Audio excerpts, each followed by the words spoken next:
Imagine paying $80,000 to sleep on a sheet of frozen gravel while your lungs slowly fill with your own bodily fluids. Welcome to Mount Everest. It is the highest mountain on the planet.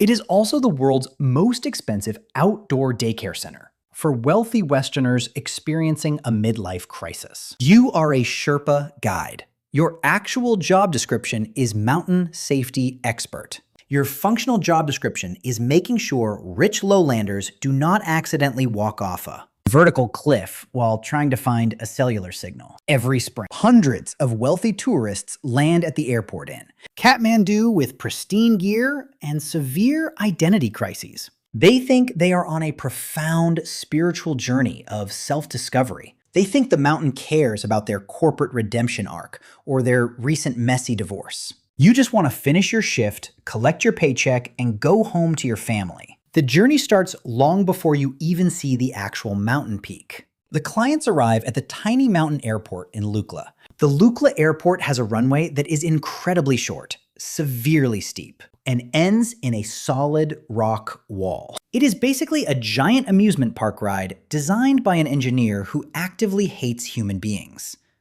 The clients step off the plane already looking slightly pale and deeply terrified. They are wearing pristine down jackets that have never seen a single speck of dust. They have high-tech watches that measure altitude, heart rate, and emotional stability. Most of them are already checking their screens to see if they can post an immediate update to their followers. You meet them, smile politely, and take their massive duffel bags. The trek from Lukla to base camp takes about 10 long days. This is the part of the expedition where the clients still have a glimmer of hope. They walk along the beautiful trails of the Khumbu region. They look at the colorful prayer flags waving in the crisp mountain wind. They feel like they are starring in a high-budget documentary film about their own personal greatness. Then they finally arrive at Everest Base Camp. Base Camp looks like a gentrified neighborhood in Seattle that happens to have a very high risk of lethal avalanches. There are massive heated dining tents that look like luxury glamping resorts.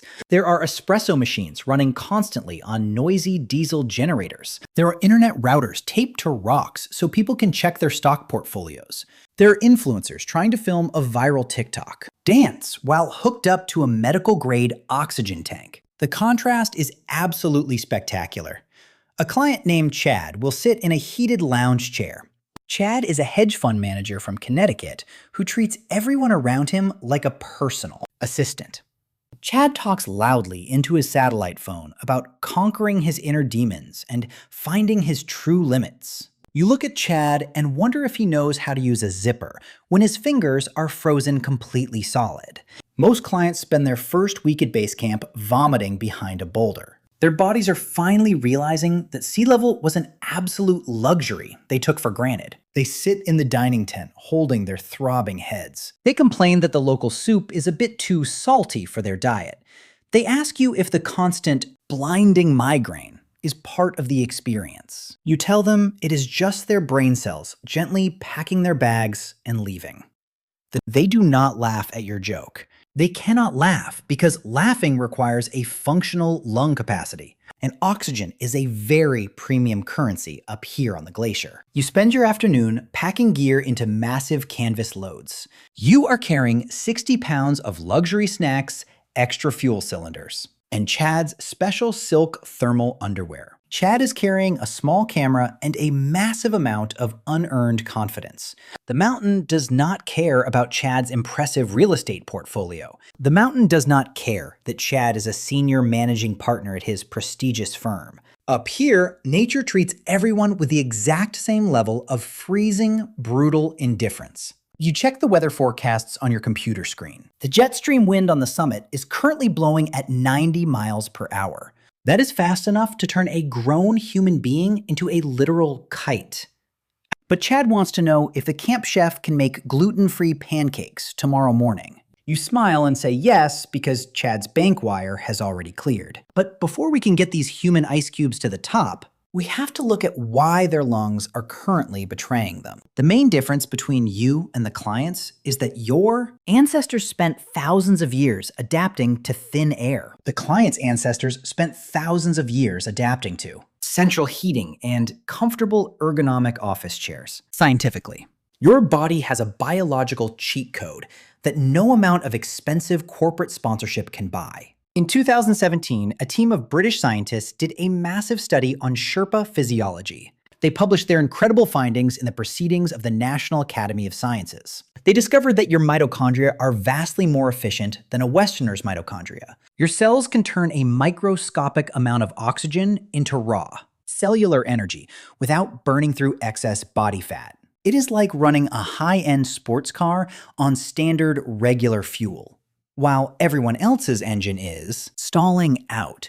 Meanwhile, the client's lowlander body is throwing a massive chemical tantrum. When a person from sea level goes to high altitude, their body panics completely. It starts pumping out a ridiculous number of red blood cells to catch the missing oxygen molecules. They think this is a helpful survival mechanism. It is actually a terrible mistake. It just turns their internal blood supply into the exact consistency of standard grade IHOP pancake syrup. Their heart has to work 3 times harder just to push that thick sludge through their tiny veins. Your blood stays smooth thin and fast. Your body naturally produces incredibly high levels of nitric oxide. This keeps your blood vessels wide open and relaxed, even in the freezing cold. You are walking up a vertical sheet of blue ice while breathing like you are sitting on a couch, watching television.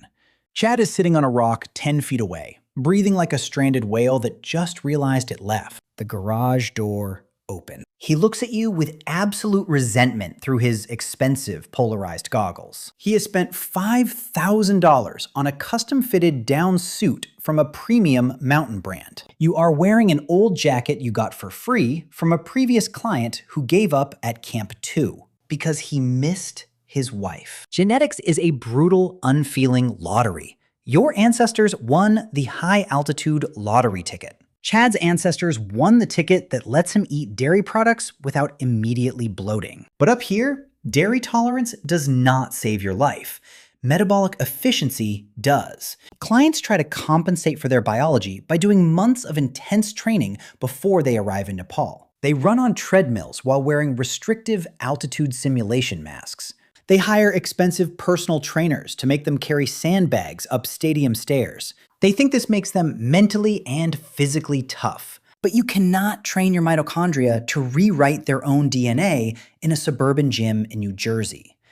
The moment they step above 5,000 meters, nature exposes the absolute truth. Their muscles begin to actively starve for oxygen. Their limbs feel like they are made of solid architectural lead. They look at you in utter disbelief as you carry a kitchen, sync up a 60-degree slope while humming a local folk song. They think you are a superhuman superhero from a comic book. In reality, you are just a guy who wants to get this shift over so you can eat a massive bowl of hot dal bhat. Having genetically superior lungs is great, but it does not stop a house-sized block of ice from falling directly on your head. The real work of the expedition begins at 2 o'clock in the morning, while the clients are wrapped in heated sleeping bags, dreaming about their stock options. You are entering the Khumbu Icefall. The Khumbu Icefall is widely considered the deadliest obstacle course on the entire planet. It is a moving glacier that slides down the mountain at a speed of up to 4 feet every single day. It is essentially a giant game of Tetris, except the blocks weigh 30 tons, and they can crush you into a pancake while you sleep. The reason you enter the icefall at 2 in the morning is simple physics. The ice structure is frozen completely solid during the freezing night hours.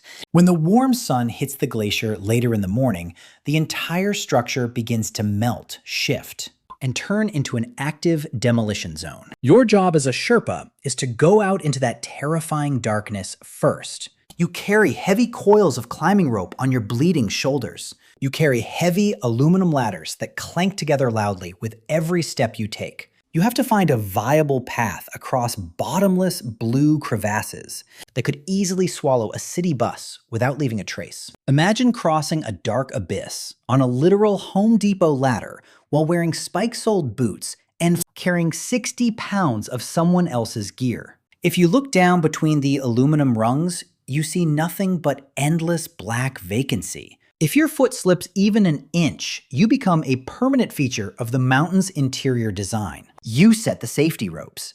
You anchor the aluminum ladders into the fragile ice with long steel ice screws. You create a temporary highway out of thin air so that later in the morning, the tourists can clip their safety lines and walk across. A special group of elite Sherpas called the Icefall Doctors manages this route every single day. They are arguably the bravest people on Earth, but they get paid less than a teenager working the drive-thru at a fast food joint. When the clients finally walk through the icefall, hours later, they take dramatic photos for their websites. They write long blog posts about how they braved the dangerous glacier with courage. They do not mention that a team of local men spent 5 hours in the dark, making sure the glacier had proper safety rails. You watch them wobble across the ladders like newborn deer trying to walk on roller skates. You hold the safety rope tight with your gloved hands. You smile and tell them through your mask that they are doing great. In reality, you are calculating how much paperwork it will take if one of them falls into the blue void. Chad gets his boot stuck in a rope and starts to panic loudly. He screams that his entire life is flashing before his eyes. You walk over, calmly, unhook his boot, and tell him to keep moving because a giant ice tower is currently leaning toward his head. Chad moves faster than he ever has in his entire life. Fear is a great motivator, but it also burns through your energy reserves. Once you survive the shifting ice maze, you enter the zone where the human body officially gives up on living. Welcome to Camp 4. You are now at 8,000 meters above sea level. This is the official boundary of the death zone. The atmospheric pressure up here is so incredibly low that the air contains only about 1/3 of the oxygen available at sea level. The human body cannot adapt to this environment, no matter how many vitamins you take. It cannot acclimatize. It simply begins to decay at a rapid rate. Your cells stop repairing themselves entirely. Your digestive system shuts down completely because your brain decides that digesting a protein bar is a waste of precious oxygen. Your brain begins to swell from a lack of air. Doctors call this high-altitude cerebral edema. The symptoms include severe confusion, slurred speech, and a complete loss of basic motor skills. It looks exactly like someone who had 8 martinis at an office holiday party, except they are wearing a giant orange snowsuit and crying.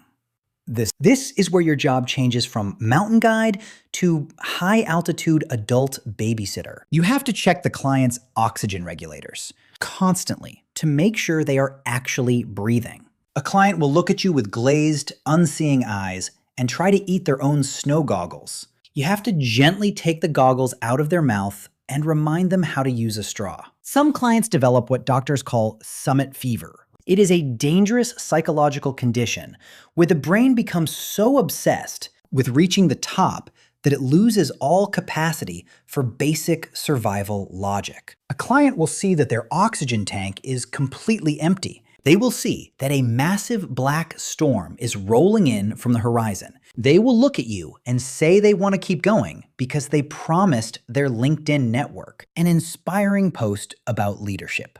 You have to explain to them that their network will not appreciate a post written from a coffin. You have to be incredibly firm. You have to yell at a man who makes $10 million a year, like he is a stubborn toddler who refuses to put on his pants. You have to remind them that the mountain does not care about their personal development goals. If you lie down for a quick 5-minute nap in the death zone, you do not wake up. You just become a permanent landmark for the next year's expedition. You walk past old tents that have been shredded by the wind. You see frozen trash from decades ago. It is a surreal wasteland where human ambition goes to die. But Chad does not see the danger. Chad is currently trying to text his assistant from 27,000 feet to find out if his stock portfolio recovered. You take his phone away and push him toward the ridge. You'd think the hardest part would be the isolation of the high altitude, but the real nightmare is the crowd. You finally reach the summit ridge in the freezing cold. The sun is rising over the massive plateau of Tibet. The view is spectacular enough to make a grown man cry. But you cannot enjoy the view because you are currently stuck in a massive traffic jam at 29,000 feet. In 2019, a famous photograph went viral around the world. It showed a single file line of hundreds of climbers, waiting on a narrow ice ridge just below the summit. It looked exactly like the checkout line at a Whole Foods on a Sunday afternoon, except everyone was wearing oxygen masks and actively getting brain damage. The line happens because the path along the summit ridge is incredibly narrow. There is only one safety rope attached to the mountain. If someone at the front of the line freezes up from fear or moves slowly due to exhaustion, everyone behind them is trapped. They are standing perfectly still in 30-degree below zero weather. When you stand still at that altitude, your body loses heat at a terrifying rate. Your toes start to go numb inside your expensive boots. Your fingers lose all sensation. Most importantly, you are burning through your limited supply of supplemental oxygen while waiting for a guy named Brad to set up his wireless tripod. You watch the pressure gauges on the oxygen tanks tick down slowly. Green means you live to see tomorrow. Red means you have about 20 minutes before your brain turns into lukewarm soup. You look at the climbers from other commercial teams. Some of them are panic breathing into their masks. Some of them are screaming at each other in 5 different languages over the howling wind. It is a masterclass in human vanity and desperation. People have spent their entire life savings and signed waivers acknowledging their potential death just to stand on this specific patch of snow for exactly 10 minutes. And now that they are finally here, they are spending those 10 minutes arguing about who gets to stand on the highest square inch for a selfie. You stand there calmly on the ice. You check your own oxygen tank. You check your client's oxygen tank. You remind Chad to wiggle his frozen toes so they do not fall off later. You look at the vast curve of the earth and wonder why anyone would choose to do this for a vacation. You could be at home drinking hot tea. Instead, you are standing on top of the world, babysitting a millionaire who is currently throwing a tantrum because his camera battery died from the cold. You take his camera, warm it up inside your jacket, and take the photo for him. He smiles through his frozen mask. But getting them to the top is only half the job. And honestly, it's the easy half. Most people think reaching the summit is the glorious end of the story. They think they have won the game. But statisticians know that the vast majority of accidents and fatalities happen on the way down. When you are going up the mountain, you have adrenaline. You have a clear goal keeping you awake. When you are going down, you have nothing but empty oxygen cylinders, frozen toes, and an extreme desire to sit on a couch in Connecticut. The clients are completely spent. Their muscles are failing from exhaustion. Their knees are shaking like cheap plastic lawn furniture in a Category 5 hurricane. They can barely put one foot in front of the other. Your job now is to essentially drag a 180-pound piece of meat down a steep vertical drop. You have to clip their carabiners for them because their hands are too stiff to move. You have to manually place their boots on the ice steps for them. You are carrying your own heavy gear, their empty oxygen tanks, and their heavy professional cameras. Chad is no longer talking about his profound inner journey. Chad is crying softly into his mask because he realizes his big toe feels like a frozen block of pine wood. You do not judge him out loud, you just keep pushing him down the trail. You guide them back down through the vertical rock face of the Hillary Step. You guide them back through the frozen wasteland of the death zone. You walk past the frozen bodies of climbers who did not have a good guide or did not listen when they were told to turn around. Those bodies have been there for decades. They are wearing vintage 98 neon down suits that do not fade in the sun. They serve as literal trail markers for the modern commercial route. You use them to calculate exactly how far you are from the safety of the next camp. It is a grim reality, but up here, pragmatism wins over sentimentality every single time. When you finally make it back to the safety of base camp, the clients collapse into their tents and sleep for 24 hours. They will eventually go home to America. They will write best-selling books about leadership. They will give expensive corporate keynote speeches about overcoming obstacles and scaling mountains. They will tell their friends at the golf club that they conquered Mount Everest through sheer willpower. You will stay behind to pack up the tents. You will load the frozen trash onto a line of yaks. You will take the long bus back to Kathmandu and cash your paycheck. You know the absolute truth. Nobody conquers the mountain. The mountain just looks at you for a few minutes, sighs heavily, and lets you leave with your life. So what about you? Are you the type who pays 80 grand to freeze your toes off for a selfie? Or are you staying on the couch where the oxygen is free? Let me know down there.